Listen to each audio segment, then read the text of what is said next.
कृष्ण, जय राधे राधे। ये तो हम सभी जानते हैं कि भगवान श्री कृष्ण को कई नामों से बुलाया जाता है, जिसमें से लड्डू गोपाल काफी ही प्रसिद्ध है। इस बार 7 सितंबर को श्री कृष्ण जन्माष्टमी का पर्व मनाया जा रहा है।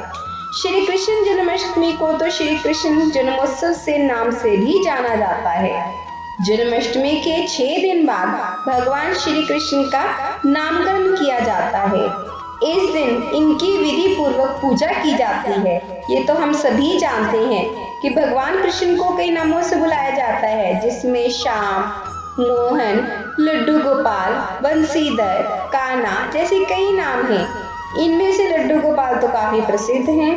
तो आज हम इस कहानी में यही बताएंगे कि भगवान श्री कृष्ण का नाम लड्डू गोपाल कैसे और क्यों पड़ा।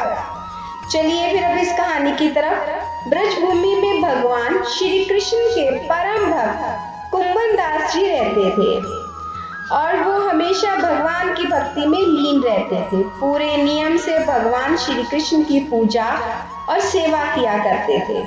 उनका एक पुत्र था रघुनंदन, वो भी उनके ही नक्शे कदम पे चला करता। एक दिन वृंदावन से उनके लिए भागवत कथा करने का एक न्योता आया। श्री कृष्ण को समय पर भोग लगाते रहना ये कुंभन दास जी का एक नित्य कर्म था।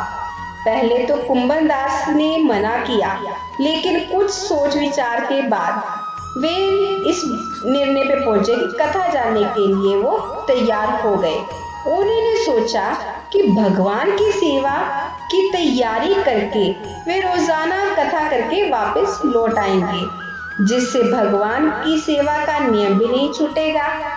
उन्होंने अपने पुत्र को समझा दिया। अब समझाया तो समझाया क्या, बड़े आराम से प्यार से कहा कि तुम्हें बस समय पर ठाकुर जी को भोग लगा देना है। इसके बाद वे वहां से प्रस्थान कर दिए।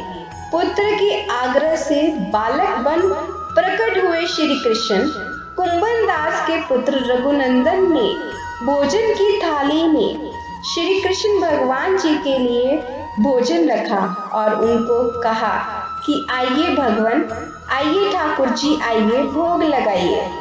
उसके बाल मन में वे छवि थी कि वे अपने हाथों से भोजन करेंगे, जैसे हम सभी करते हैं। और वो इसी उम्मीद में बैठा रहा कि भगवान जी आएंगे और अपना भोजन करेंगे अपने हाथों से। उसने बार बार आग्रह किया, लेकिन भगवान ने भोजन जैसा था वैसा ही रखा रहने दिया, उसको छुआ तक भी नहीं।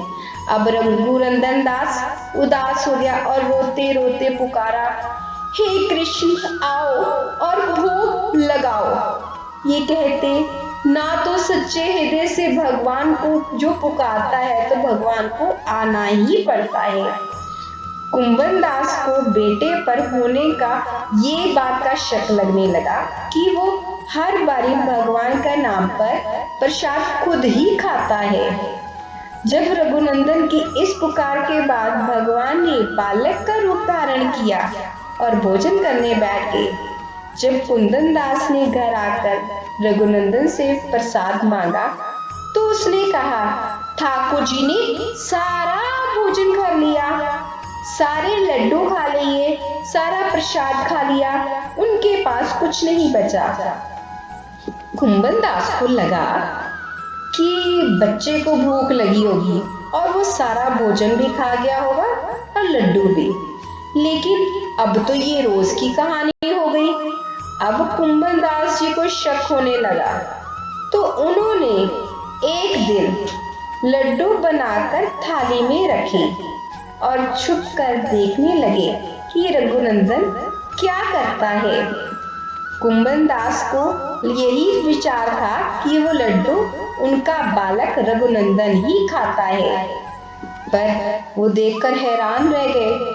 कुंभन दास को जब ये देखा कि भगवान श्री कृष्ण रघुनंदन ने जब रोज की तरह भगवान श्री कृष्ण को पुकारा तो वो बालक के रूप में प्रकट होकर आए और लड्डू खाने लगे। ये देखकर कुंभन दास दौड़ते हुए भगवान के चरणों पर गिरकर विनती करने लगे, उस समय जैसे ही भगवान श्री कृष्ण के एक हाथ में लड्डू और दूसरे हाथ वाला लड्डू मुख में जाने वाला ही था कि वो एकदम मूर्ति में बदल गए। उसके बाद से उनकी इसी रूप में पूजा की जाती है और वे लड्डू गोपाल कहलाए। इस तरह से भगवान श्री कृष्ण का नाम लड्डू गोपाल भी पड़ गया। और ये नाम जो है ये सभी को पता है कि कितना प्रसिद्ध है।